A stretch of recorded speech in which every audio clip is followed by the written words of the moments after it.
నమస్కారం. ఈరోజు మన ముందు ఒక పెద్ద నివేదికల గుట్టే ఉందని చెప్పాలి. వార్తాపత్రికల కథనాలు, విదేశాంగ శాఖ ప్రకటనలు, వాణిజ్య లెక్కలు.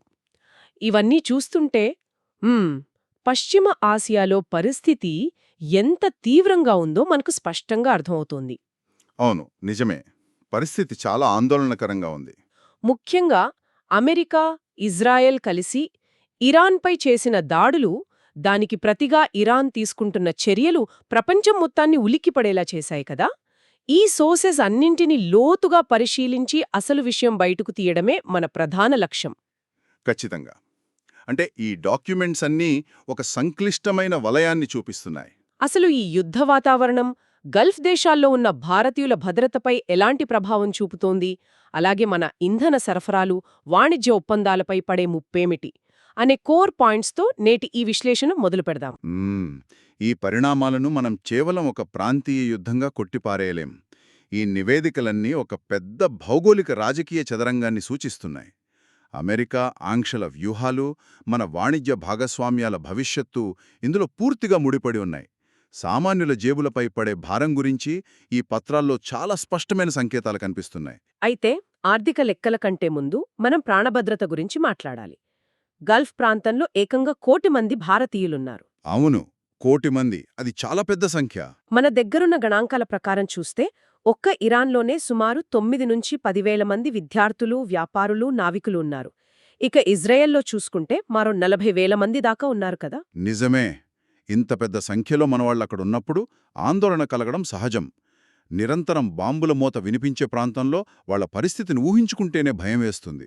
అందుకే కదా భారత విదేశాంగ శాఖ వెంటనే అప్రమత్తమయ్యింది.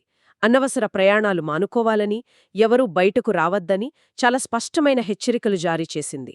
పైగా డీజీసీఏ నివేదికను గమనిస్తే మిడిల్ ఈస్ట్ వైపు వెళ్లే విమానాలను మార్చి 2 వరకు పూర్తిగా నిలిపివేస్తూ ఆదేశాలిచ్చారు. గగనతలంలో భద్రత లేనప్పుడు కమర్షియల్ విమానాలు నడపడం అత్యంత ప్రమాదకరం కదా.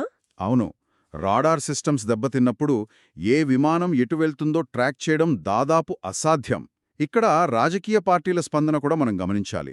సిపిఐ లాంటి పార్టీలు వెంటనే భారతీయులను తరలించే ప్రణాళికలు సిద్ధం చేయాలని ప్రభుత్వాన్ని కోరుతున్నాయి.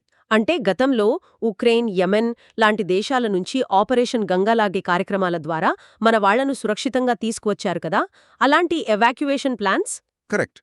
కానీ ఈ నివేదికల ప్రకారం అధికారికంగా అలాంటి ఆపరేషన్ ఇంకా మొదలు కాలేదు. ఎందుకంటే కొన్ని కమర్షియల్ విమానాలు ఇంకా నడుస్తున్నాయి కదా. అవును, ఏ విమానం దొరికితే ఆ విమానం ఎక్కి వచ్చేయమని దౌత్య అధికారులు సూచిస్తున్నారు. హడావిడిగా మిలిటరీ విమానాలు పంపితే అక్కడ లేనిపోని భయాందోళనలు సృష్టించినట్లు అవుతుంది. పరిస్థితులను బట్టి అవసరమైనప్పుడు మాత్రమే అలాంటి బృహత్తర తరలింపు కార్యక్రమాలు చేపడతారు. ఈ భయాందోళనల మధ్యే ఇంకో సున్నితమైన అంశం కూడా ఇరుక్కుపోయింది. డిసెంబర్ 8న ఇరాన్ పట్టుకున్న వాలియంట్ రోర్ నౌక వ్యవహారం. అందులో 16 మంది భారతీయ నావికులున్నారు. వాళ్ల కుటుంబాలిప్పుడు తీవ్ర ఆవేదనలో ఉన్నారు. నిజంగా అదొక పీడకలలాంటి పరిస్థితి.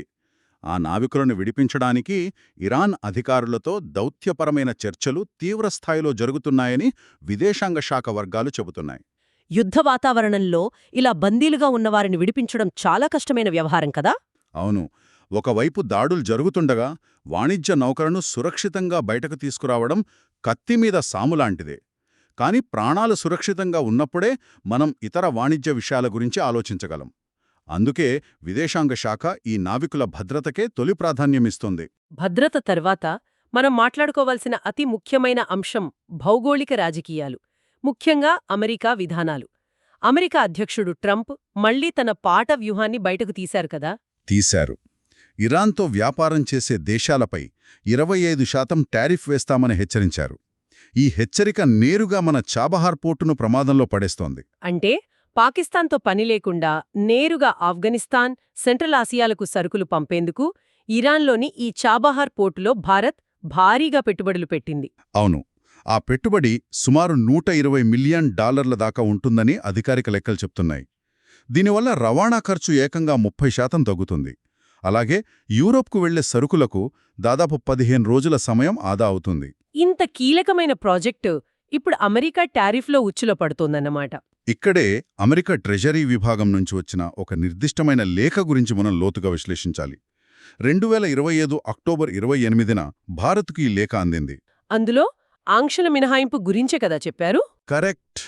చాబహార్ పోర్టుకు సంబంధించిన ఈ ఆంక్షల మినహాయింపు అంటే శాంక్షన్స్ వేవర్ కేవలం 2026 ఏప్రిల్ 26 వరకు మాత్రమే చెల్లుబాటవుతోందని అందులో స్పష్టం చేశారు. సాధారణంగా ఇలాంటి మౌలిక సదుపాయాల ప్రాజెక్టులకు దశాబ్దాల పాటు భద్రత ఉండాలి కదా, కానీ కేవలం కొద్ది నెలల గడువు మాత్రమే విధించడం అనేది భారత్పై ఒత్తిడి పెంచే వ్యూహమే అనిపిస్తోంది. ఖచ్చితంగా. ఈ గడువు ముగిసేలోపు ఆ మినహాయింపును పొడిగించుకునేందుకు భారత దౌత్యవేత్తలు వాషింగ్టన్తో నిరంతర చర్చలు జరుగుతున్నారు. ఒకవేళ యుద్ధం ముదిరి అమెరికా ఈ మినహాయింపును రద్దు చేస్తే మనం ఇన్నేళ్లుగా అక్కడ నిర్మించిన ఇన్ఫ్రాస్ట్రక్చర్ అంతా పక్కనబెట్టేయాల్సొస్తుంది. అయితే వాణిజ్యం అనే మాట వచ్చింది కాబట్టి మన ఎకనామిక్ రిపోర్ట్స్లో ఉన్న ఒక ఆసక్తికరమైన డేటా పాయింట్ను ఇక్కడ ప్రస్తావించాలి. చాలామంది ఇరాన్తో మనకు భారీ వ్యాపారం ఉంది అని అనుకుంటారు. కానీ అది నిజం కాదు.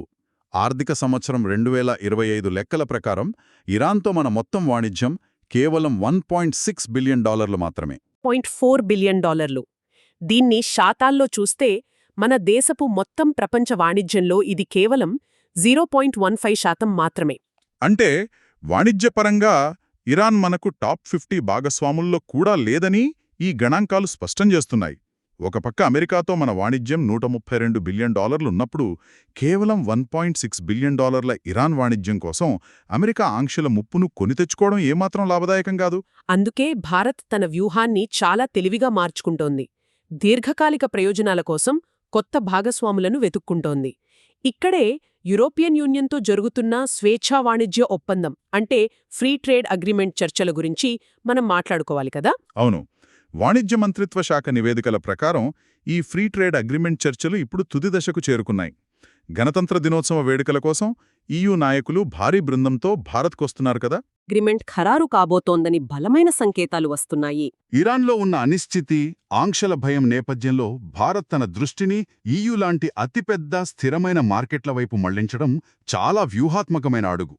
EUతో ఒప్పందం కుదిరితే మన టెక్నాలజీ, సర్వీసెస్, ఆటోమొబైల్ పరిశ్రమలకు ఎన్నో కొత్త అవకాశాలొస్తాయి.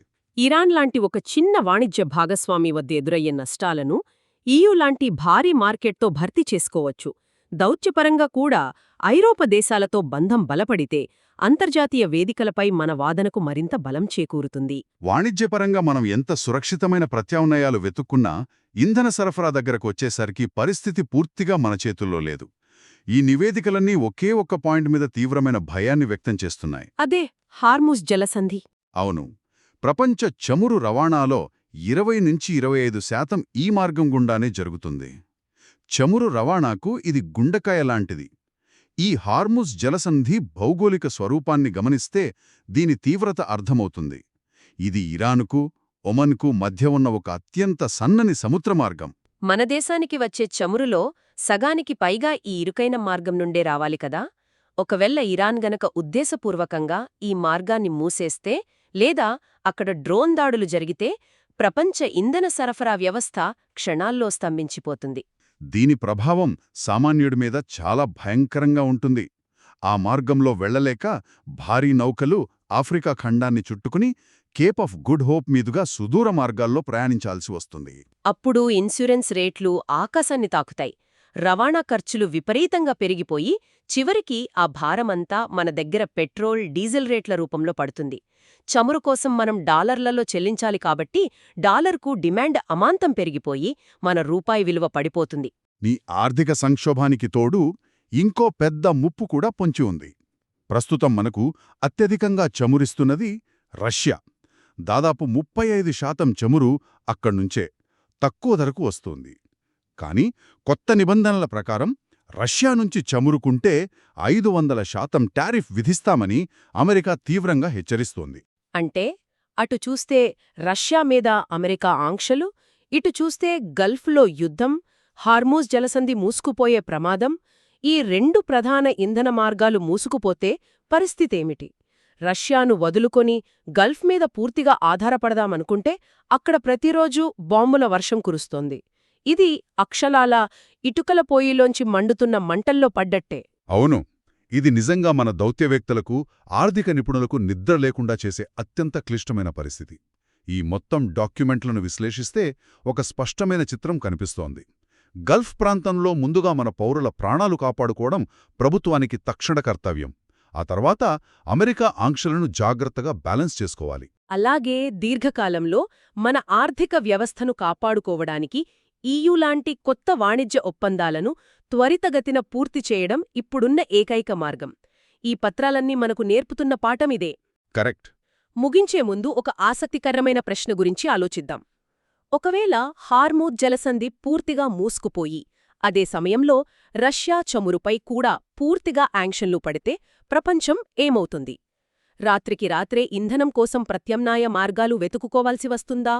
పర్యావరణవేత్తలు ఎప్పటినుంచో కోరుకుంటున్న శిలాజ ఇంధనాల వాడకం ముగింపు మనం ఊహించిన దానికంటే ముందే ఒక భయంకరమైన ఆర్థిక సంక్షోభం రూపంలో రాబోతోందా? వాతావరణ మార్పుల వల్ల కాదు, భౌగోళిక రాజకీయాల వల్ల ఈ పెట్రోల్ డీజిల్ యుగం అంతం కాబోతోందా? ఈ ప్రశ్న గురించి ఆలోచించండి. ఈ ఎపిసోడ్కు స్క్రిప్ట్ రైటర్ పెద్దాడ రవీన్. మరో ఆసక్తికరమైన అంశంతో మళ్ళీ కలుద్దాం. నమస్కారం.